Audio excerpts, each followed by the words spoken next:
Are you considering living in Marysville, Washington? Well, it's a fantastic community north of Seattle, and in fact, north of Everett. If you are commuting into Seattle or commuting into Bellevue, it's a long drive, but it's doable, especially if you're not going during rush hour.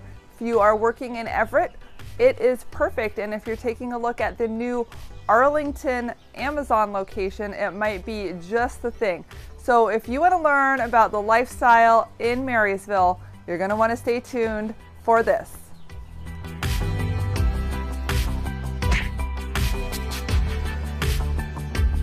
So if you are new to this channel, my name is Emily Cressey. I am a local real estate agent, and I just had a listing in Marysville. I went all over the place, taking some video for you guys, getting some material for our listing video that we put together to help sell the home, as well as learning some of the comps and looking at other homes in the neighborhood in a similar price range so we could get an idea of how to price our property. Now, if you are thinking of living in Marysville or you're not sure where you want to live, make sure you like and subscribe to this channel here in the Living in Seattle channel. We tour all sorts of places when I'm out and about in the city. If you are thinking of coming here and you need a little help choosing your house or even knowing where to start, give me a call and we will get you taken care of. Now, in this video, we are looking at Marysville, Washington. So Marysville is on the north on the I-5 corridor, just north of Everett. And to the west of this area is the Tulalip Indian Reservation. So a fairly large chunk of land on one side of the freeway is not in the control of the United States government. So Marysville is going to be on the east side of the freeway, and it's a fantastic community. It has a very small town feel, almost a little bit agricultural in some ways. There are parts of town that have housing developments and look very residential. There are other parts of town that are a little bit more rural, and I even did see some horses out and about when I was driving through some of these neighborhoods. Now, in this area, there are some swampy, marshy pieces of land that are not able to be developed. So in that case, you're going to have big swaths that are kind of natural. You might hear birds chirping, you might see grasses, but it's a nice way to escape some of the density that we see coming in a lot of the bigger cities, as far as houses with small lots being built right on top of each other. As a point of reference, the home that I was listing was in the Cedar Crest neighborhood. It was a 4-bedroom, 2-bath house. Comps in the area were for $630,000 or so, I thought. I ended up selling it for $775,000, a 2,000 square foot home. But still, in this area, you can get a nice family home in the $600,000 to $700,000 range. And if you are in the market to do so, Marysville offers a very nice blend of affordability and lifestyle, as long as you don't mind a little bit farther drive into the city of Seattle and Bellevue. Another thing that you'll notice as you're driving through on the freeway is that there are what we call sloughs.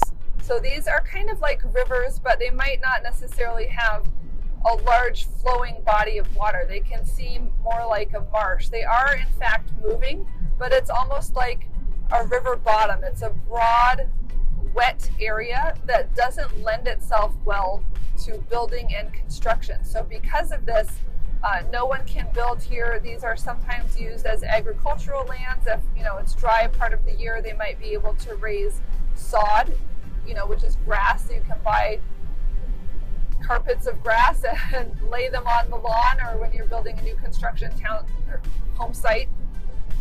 And they used to have more farms in this area, but they've recently opened up a dam that they were using to keep the land dry to allow it to return to its natural state, which allows for more birds and diversity of species. The Pacific Northwest in general is very eco-conscious. We want our beautiful landscape to be maintained with different native plants and animals and that type of a thing. So that's now what we have in some of these areas that are what we call the slough, and they're very wet. In the city of Marysville, that's obviously not a problem. No one is building houses in these sloughs. They're just an interesting geographic feature to be aware of. The home that I'm selling this week is actually up on a hill, and one of the nice things about Marysville and the Pacific Northwest in general is that we do have a lot of hills, and we also have mountains. So from this hill you might be able to get a regional or territorial view of the surrounding area. And one of the things that you can look for when you're buying a view is mountains. We have the Olympic mountain range out on the Olympic Peninsula to the west, and then we have the Cascade mountain range and the Cascade Mountains to the east. So the whole area has mountains on either side, which, as you're enjoying views of the sunset and the sunrise, really enhance the topography. So many people that come to the Pacific Northwest are just enthralled by the natural beauty of the area, the mountains that we have, the beautiful evergreen trees, and our water. Marysville itself is not on Puget Sound, but if you drive through the Indian Reservation, you can make it out to the Sound, I would say in about half an hour from here. And a lot of people have homes out there on the water or on the lake. You can see seals, you can go camping, they have campsites, and there are just a lot of ways to tap into and access the natural beauty of this area. So if you enjoy doing fun things outside with your kids, camping, hiking, swimming in the ocean, then we have lots of opportunities for you to do those types of recreation here with Marysville as your home base. Now, as you get off the freeway in Marysville, you'll find that it's sort of the old-fashioned downtown mixed with new convenience stores. This is basically the downtown area of Marysville. So we have a couple of rows of older shops and buildings that give it a great character, and then there are Albertsons grocery stores, Burger King, Mod Pizza, the strip mall stores that you might expect. So we have a lot of shopping and a lot of things, everything that you might need as far as home goods here in the Marysville area. You don't need to leave town in order to shop. What you'll find outside of this downtown core is a lot of suburbs, I would say, developments. The home, again, the home that I'm showing, I'll show you some clips of the neighborhood. This was a development that was built in the 1990s.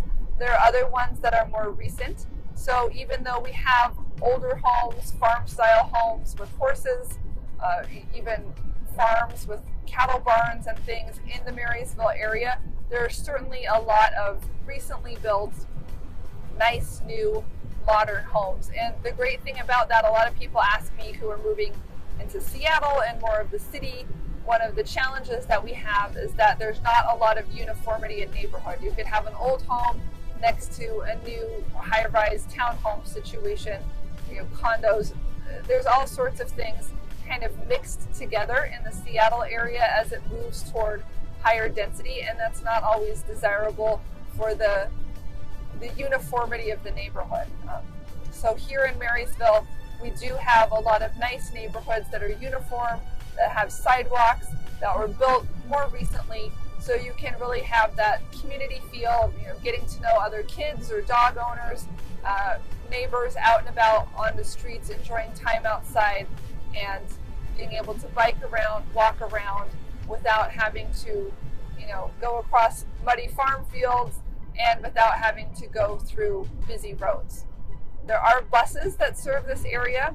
So if you are planning on heading north, there's a bus. We also have the Snohomish County bus system, which connects with the King County Metro bus system. And you can take a bus south down into Seattle or Bellevue. There's a lot of bus connectivity, but Marysville is kind of far out. So it is going to take you a while, probably at least an hour and a half, to bus into any of the Seattle or Bellevue downtown areas. They're both about the same distance away. Seattle is on the I-5 freeway, and Bellevue is on the I-405 freeway, which is basically a loop around the east side of Lake Washington. So from a daily commute perspective, lots of people from Marysville do drive in, but it's a pretty long drive, and so it's not ideal if you are a daily commuter.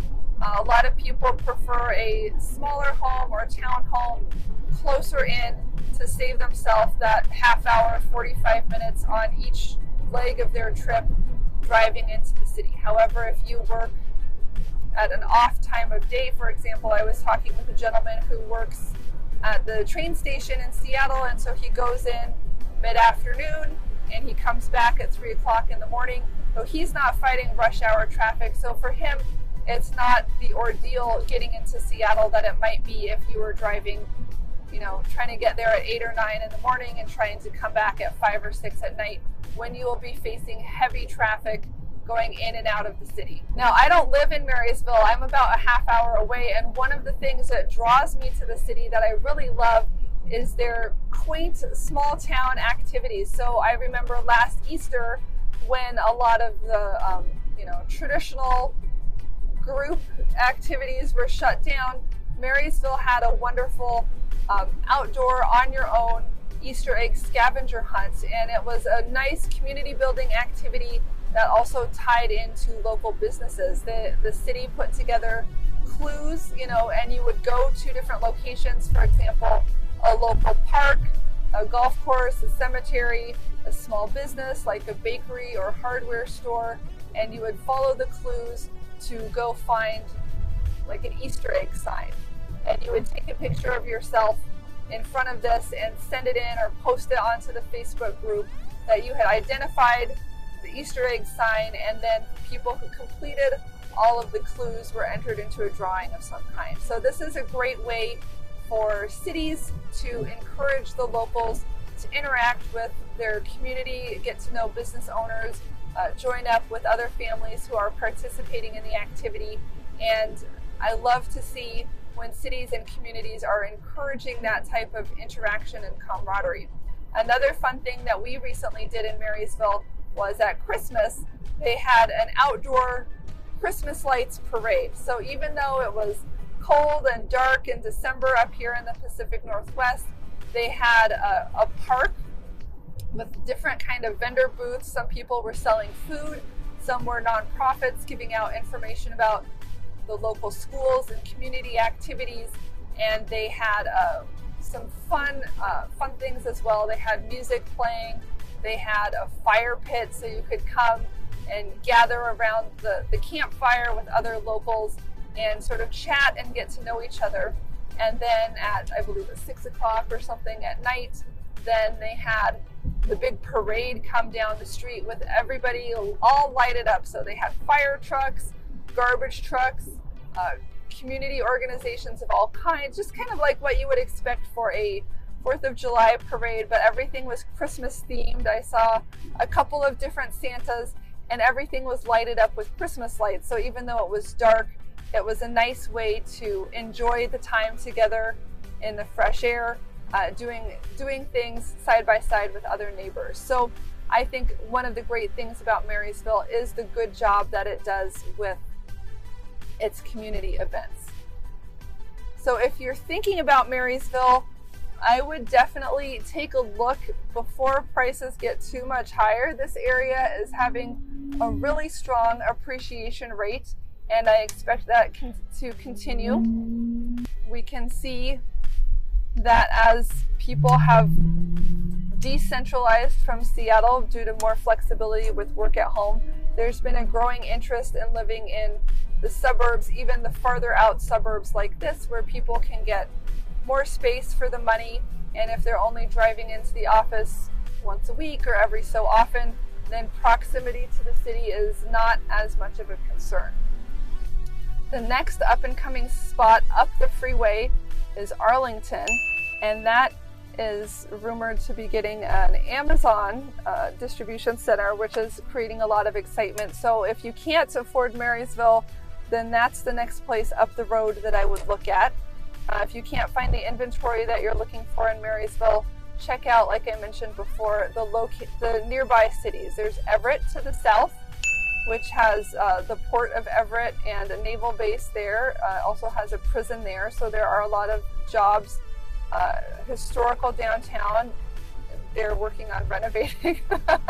There is a little bit of homelessness and drug issues in downtown Everett, so just be aware of crime and the locations that you may be looking at in Everett. The area around Silver Lake in Everett is a little bit nicer. You can also look at Granite Falls to the east, closer toward the mountains, as well as Lake Stevens, which is directly east of Everett and probably a similar distance from Seattle as Marysville. So those are a couple fun places to check out, and I hope that you do. In the future, I'll look forward to making some videos on those so you can learn about those locations. In the meantime, if you have any questions about living, working, or playing in Marysville, I hope that you post them in the comments below, and I will look forward to answering them. If you loved it and you want to find out next steps toward buying a house in Marysville, feel free to hit me up, send me a text, call me 206-578-3438. Visit my website, homeproassociates.com. If you hated it and this Marysville thing was not for you, some other places to take a look at would be Arlington, which is to the north. It's kind of the next stop for development up the freeway, so it's going to be farther away and less expensive. You've got Everett to the south, which is where Boeing is, the naval plant. It's a little more of a built-up, older town, downtown area, slightly industrial feel in some parts. And then you could also look at Lake Stevens, which is east of Everett and also very nice. There's a lake there. It's north, but it's not too far north. It has good access to the east side. Some other towns like Snohomish, Monroe, Duval, that type of a thing. So anyway, as you are trying to choose your favorite location, make sure you check out the other videos here on our channel. I'm Emily Cressey with Home Pro Associates, and always, we're here to help. I'll see you on the next one.